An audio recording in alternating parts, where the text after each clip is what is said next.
To Ron Paul right now, it says this is all the more reason just to stay out. We can't pick who's going to be in charge or dictate whether someone should stay in charge. So, Ron Paul, you heard Donald Rumsfeld. Did anything dissuade you of that view?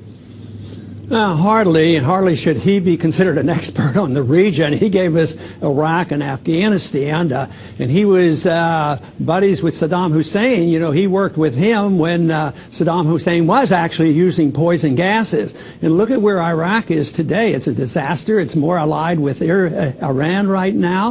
The Al-Qaeda's in Iraq, and there's death totals coming up every single day. We hear about the death. So hardly would he be able to give us advice on what to do in Afghanistan. Now, having said that, I will say this, that there is some debate as to whether he individually encouraged Saddam Hussein to use gases on his people. But leaving that aside, I do want to stress this, sir, if I can. Is it your sense, then, that his other argument, that Russia or China could take advantage of this and seize on this vacuum if we do not?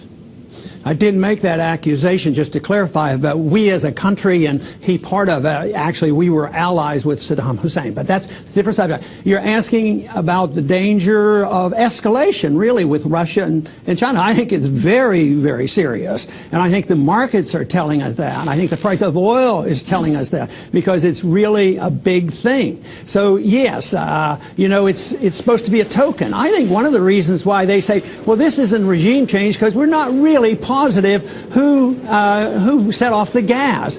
I mean, the group that's most likely to benefit from that is Al-Qaeda. They you know, ignite some gas, some people die, and blame it on Assad. Assad, I don't think, is an idiot. I don't think he would do this on purpose in order for the whole world to come down on him. So you question, so you question whether Assad even used the gas and that he's just being set up. I mean, look how many lies were told to us about Saddam Hussein prior to that build-up. War propaganda. It's endless. It happens all the time. Well, we do, certainly, but to be fair, Congress, we knew it, certainly in the past Saddam Hussein had used weapons against his own people. But your argument is a good one. So I guess what I want to advance here is this, that if a dictator using chemical weapons on his own people isn't a litmus test for us to help those people, for Ron Paul, what is? Well, I think getting to the truth of it, and that's what we're not getting to, because when Saddam Hussein used the gases, some of the products were bought from us, and he was still our ally. So you can't ignore that. No, I don't. I think it's a false flag. I think really, indeed. And nobody knows if indeed he was slaughtering people by the thousands, you know, with poison gas. You know, that's a different story, but that isn't the case. Matter of fact, 100,000 deaths are the case. And it's not, you know, the implication is that Assad committed 100,000 killings. There are a lot of factions out there. Why don't we ask, you know, about the Al-Qaeda? Why are we on the side of the Al-Qaeda right now? So I think they want the weapons. The rebels want the weapons. There's a bunch of people in there. Al-Qaeda is part of it. And this is the test for us to drop a couple bombs and then send in weapons. So we're being sucked in. You argue we're being sucked in. It's dangerous. Big time, and it's big risk.